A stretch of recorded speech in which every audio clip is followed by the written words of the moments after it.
Welcome everybody. Today we're going to be looking at the 10 most valuable Marvel comics published with a cover date during 1970. Some of these are gems. These are books that have always had the highest prices as the decades have gone by. These are the comics you must have in your collection if you are going after key books that are guaranteed to hold their value long term. So let's jump right in. We got some classic books here and we're going to look at the countdown.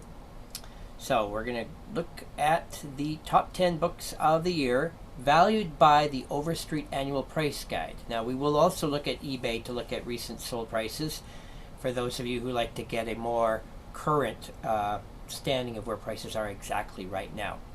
So you'll see that Silver Surfer number 12, 13, 15, 16, 17, 18, those are the last issues in the short-lived run, which is now the most expensive series to collect from the year 1970, and you'll see that they all currently guide for $210 each in near mint minus 9.2 grade raw. So usually for graded books you're going to pay more money, and of course people are hunting out those rare 9.8s, and you're going to pay probably 4 to 5 times guide for that. We will be looking at that in just a moment. So let's just take a moment and analyze a few things on my chart here. You can see that I show you some of the growth over the last few decades. You can see how much these prices have increased, especially since the oldest prices I've listed from 1985. So looking at Silver Surfer number 12, you'll see it ranks as the 10th most valuable Marvel comic of 1970. It also ranks as the 117th most valuable Marvel comic of the decade. So obviously ranks a bit lower. You'll notice by the Overstreet price guide prices, it's not really moving up too much. This is pretty safe, steady where it is. But again, people are hunting out those high-grade copies, so that's where the demand seems to be these days. So let's go learn a little bit more about this book and figure out why it ranks so high and why it's so valuable. I publish a series of books called Investing in Comic Books. We're going to show some of the data from some of my books here. So this has a John Buscema cover. It is the first issue of the 1970s. It had a print run of approximately 175,000 copies back then, and as you know, back then most people read their comics, so the majority that survived are not in high grade. Looking at the CGC census, you can see that over the last decade we've now got 444 copies graded, a total of only 36 grading 9.6 or higher, so there's a few, but still not a lot considering how high the print run was over 50 years ago. Looking at the Overstreet price guide increases over the decade, you can see that in low grade it really has not had much movement at all, but it has doubled in price in higher grades in the last decade. Okay, so there's what we learned about that. What else can I show you quickly? Let's go look at the census overall. Here is the top 10 books of 1970. We're going to use this chart to do some comparisons. So Silver Surfer number 12 is actually one of the lowest books on the CGC census with 444 copies. Only 8 9.8s. And it features an Abomination appearance. Okay, let's go back to our chart. We are going to look at number 9. This is the X-Men special. It's also known as X-Men Annual number 1. Features some Jack Kirby art. And it was interesting that they released this as the first X-Men Annual when X-Men was actually not popular anymore. We'll talk about that in a moment here. So prices have been holding pretty steady on that book. It ranks 115th overall for the decade. Let's go check out the stats on that book. Right here. So, Jack Kirby cover art, Origin of the Stranger. It's the first X-Men Annual, had a 25-cent cover price back when comics were regularly 15 cents. It's a square-bound giant. And this was released after X-Men stopped printing new original stories, so it's interesting that this came out. And notice the other members of the Avengers are on the cover. So the Stranger appears with an origin. CGC census, 451 copies. 45 copies, 9.6 or higher. And Heritage Auctions, of course, is sold 69. So there you go, some classic Jack Kirby artwork. And let's go check this out on the census. So X-Men number 1. 451 copies graded, 13 9.8s. But that's still on the low end. It's only in the 400s. Okay, we're going to keep going. Now, we're just analyzing this a bit because I just wanted to show you basically a way to compare books. A lot of the way people make money on comics is finding what's undervalued, some gem that just doesn't seem to have caught up with the market. And so at the end of this, we will be able to more clearly compare and see if that is the case with some of these. All right, number 8 most valuable comic of the year is X-Men number 65.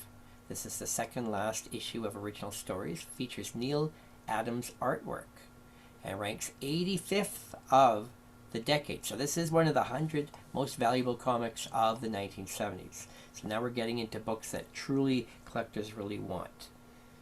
And we'll go check out the specs on this book quickly. So Professor X returns. Fantastic Four has a cameo. And there are a few pedigree copies at 9.8. And print run estimate was 180,000 copies back in 1970.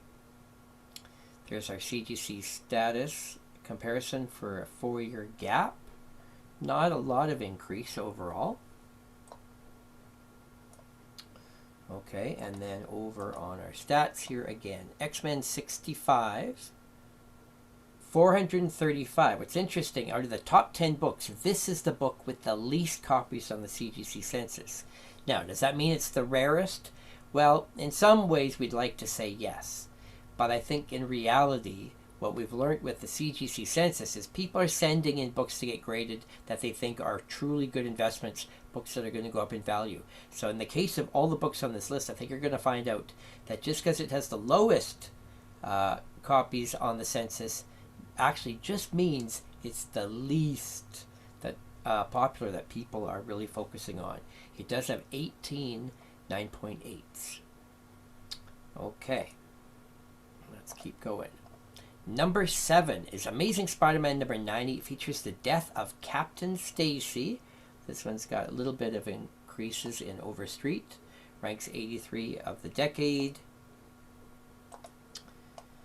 Over here, we see Dr. Octopus also appears in it. 702 copies graded, so almost double. So way more demand for Amazing Spider-Man, of course. That's the most collected Marvel title of them all. 10 copies at 9.8 though, so fairly scarce for that many copies graded. Okay, let's go check out further details on this book. So, 322,000 copies printed, as it was, again, the most popular Marvel title back in 1970. See a lot more copies graded. Heritage has sold 66 copies. And there's the death actually on the cover. Okay, let's continue our countdown.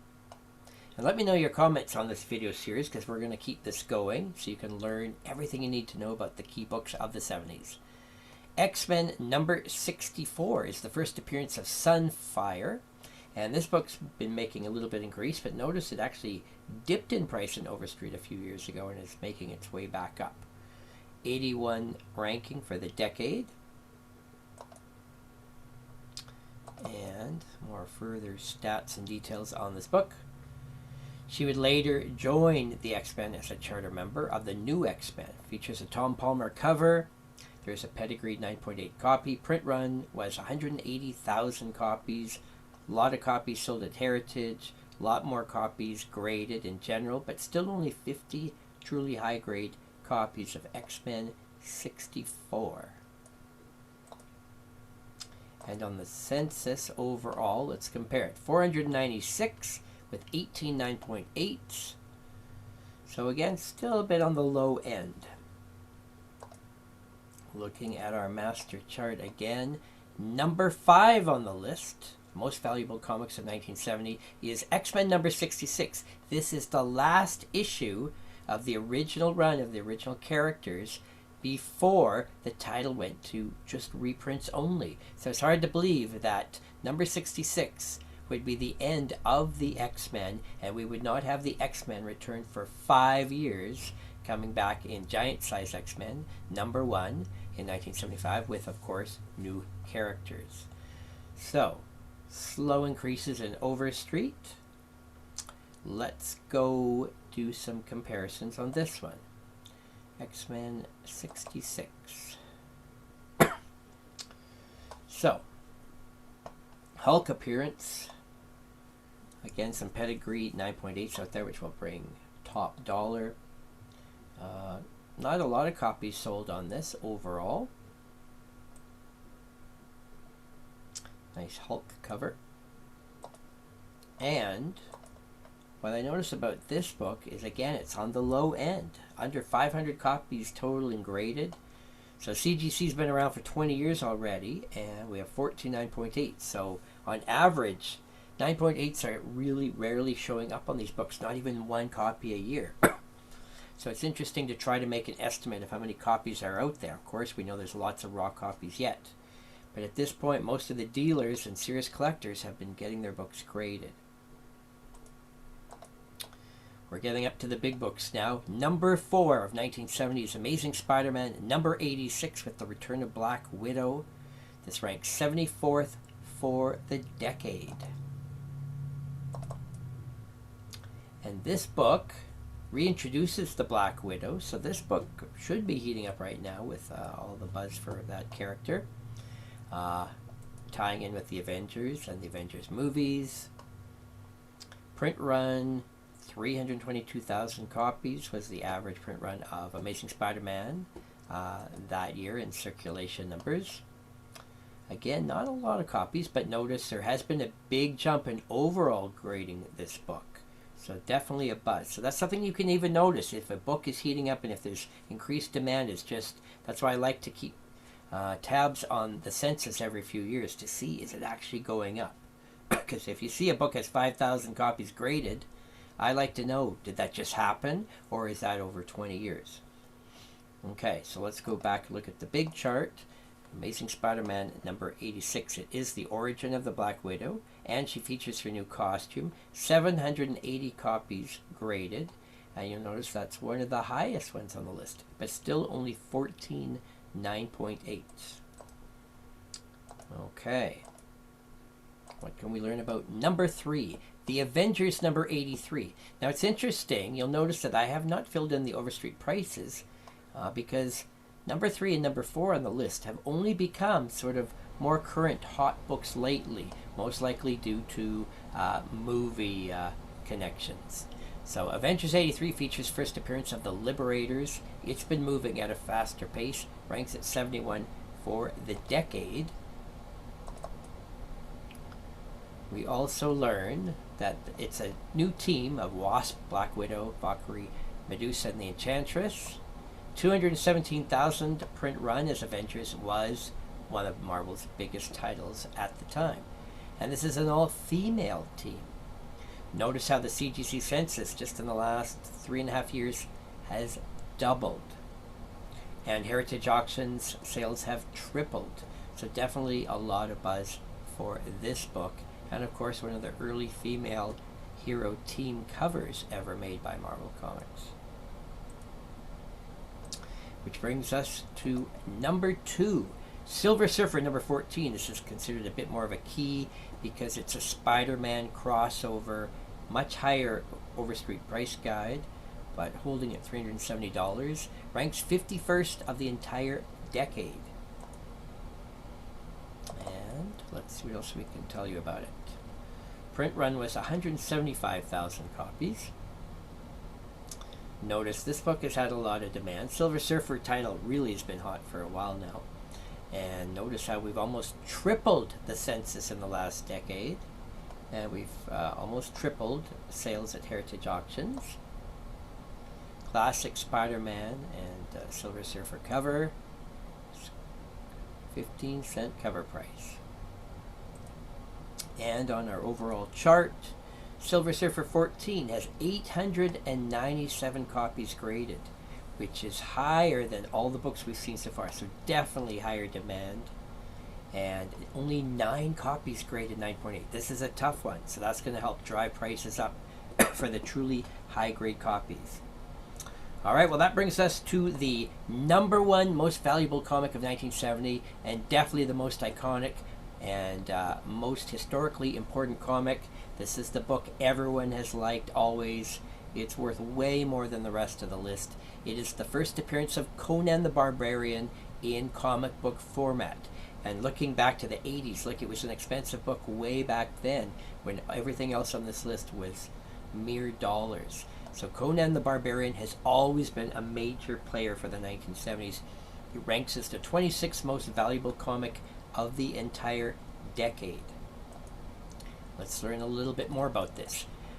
One of the most interesting facts about Conan number one is that this book came out in late 1970. It is one of the very first comic books that comic book readers ever speculated on. The print run was 200,000 copies, but many of these were saved and hoarded by actual collectors. This was one of the books that people actually bought multiple copies for the first time. There was a lot of buzz around this. This was a historic character finally coming to Marvel Comics after almost 40-year wait. And look at the number of copies graded on the CGC census. I've been tracking this book for over a decade. And there's a lot of copies out there, and it is not rare. This is, in fact, probably the most common book on the list, but it is such a historic, important book that look at the copies. It's crazy. 4,000 copies graded, 257 ultra high grade copies. Even heritage numbers just keep jumping up. Almost 500 copies graded of the most valuable comic book from Marvel in 1970. And just to do one little comparison, just to see where we're at, I wanted to show you those prices one more time. Looking at the growth over the last 16 years, due to being so common, the low grade really hasn't moved much at all. It hasn't even doubled in 16 years. It's kind of sad. But of course, higher grade books are much scarcer, so it has more than doubled in that time. Still not a big mover, but let's do some real-time checking. Let's go over to eBay and let's see what has been selling lately. And we'll do some comparisons to just see where we're at. So you'll see a 9.8. Notice I'm using ebay.ca. I live in Canada, and I tell you that the Canadian site for eBay is actually better than the American one. It's way easier to find stuff when you search. So, Conan number one, CGC 9.8. And we said there were quite a few of them. Let's just double check that number again. Conan number one has 77 9.8s, and here's one of them on eBay, just sold for almost 8,000 Canadian. If you're curious about how much that actually is in American dollars, let's go look quickly. $62.50 US. So that's 10 times the raw 9.2 price in Overstreet. Here's a raw copy, 1,800, so that's going to be about 1,400 US. And a bunch of 9.0s graded, also selling for more than double Overstreet price guide. And again, demand is just high. They keep selling. All right, well, there you have it. I thank you for watching.